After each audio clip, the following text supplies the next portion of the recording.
বাসার সবাই ড্রয়িং রুমে গিয়ে জড়ো হলো। আদির বাবা এসে সোফায় বসে পড়লেন। আদির মা এগিয়ে প্রশ্ন করলেন, এতক্ষণ কোথায় ছিলি? সবার সামনে থেকে আদিবাকে এইভাবে নিয়ে গিয়েছিলি কেন? জবাব দে। ওকে এখনো জ্যান্ত কবর দিনে এই তো অনেক। বিড়বিড় করে আদি উত্তর দেওয়ার আগে রেহানা বেগমকে আহমেদ সাহেব থামিয়ে দিয়ে বললেন, আজে বাজে প্রশ্ন করা বন্ধ করো রেহানা। আজে বাজে প্রশ্ন হবে কেন? আমাদের সবার কতটা নিচু হতে হলো ওর জন্য? জবাব দে আদি, কেন এমন করলি? এই প্রশ্নগুলো না করে প্রশ্ন করো, ও এতক্ষণ কোথায় ছিল? কোথায় ছিল মানে? আদির মুখে কথা নিয়ে মাথা নিচু করে দাঁড়িয়ে আছে। কিরে আদি, জবাব দে। কি জবাব দিবে? তোমার গণধর ছেলে সারাদিন থানায় ছিল, বুঝেছ? আহমেদ সাহেবের কথায় সবাই অবাক হলো। সবচেয়ে বেশি অবাক হলো আদিবা।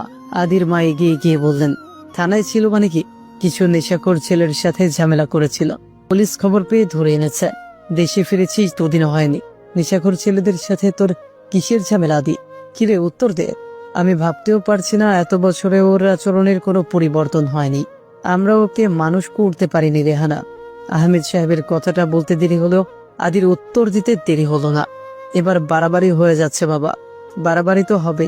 তুমি নেশা করবে আর আমি বললে সেটা বাড়াবাড়ি? তোমার মনে হচ্ছে আমি নেশাখোর? তা না হলে কাশবনে কি করছিলে শুনি? আমি জবাব দিতে বাধ্য নই। তবে এই ঝামেলা আমার জন্য হয়নি, যার জন্য হয়েছে তাকে আমি দেখে নিব। কার জন্য হয়েছে শুনি? কার জন্য হয়েছে তার উত্তর তখনই পাবে যখন তাকে হাসপাতালে পাঠাতে পারবো। বলতে বলতে আদিবার দিকে তাকালো আদি। ভয়ে আদিবার মুখটা ফ্যাকাশে হয়ে গেল, তবু ভালো সবার সামনে তার ব্যাপারে বলেনি। এখনো বড় মুখ করে বলতে পারছিস তুই? যা করেছি তা বলতে আমি যেমন ভয় পাই না, তেমনি যা করিনি সেটা মানতেও পারি না। মানে কি, তুই আবার কাউকে মারবি? তো তোমার কি মনে হয় যার জন্য আমাকে জেলে যেতে হলো তাকে আমি এমনি এমনি ছেড়ে দিব? আদি, তুই বাড়াবাড়ি করছিস।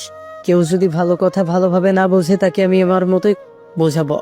যাই হোক, আমাকে ছাড়িয়ে এনেছো বলে ভেবো না আমার জীবনের দখলদারি পেয়ে গিয়েছ। আমি এখানে বেশি দিনের জন্য আসিনি, তাই আমাকে শাসন করার চেষ্টাও করো না।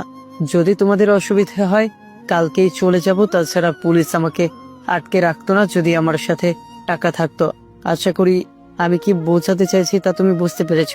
তবুও যদি তোমার আমাকে অপরাধী মনে হয় বাবা হিসেবে শাস্তি দিতে পারো। তবে এখন না, পায়ে ব্যথা পেয়েছি, দাঁড়িয়ে থাকতে সমস্যা হচ্ছে, তাই রুমে যাচ্ছি। তুমি মায়ের সাথে কথা বলে সিদ্ধান্তটা আমাকে জানিয়ে দিও। আমি কি চলে যাব? তোমরা যদি না চাও আমি এক মুহূর্তও এখানে থাকবো না।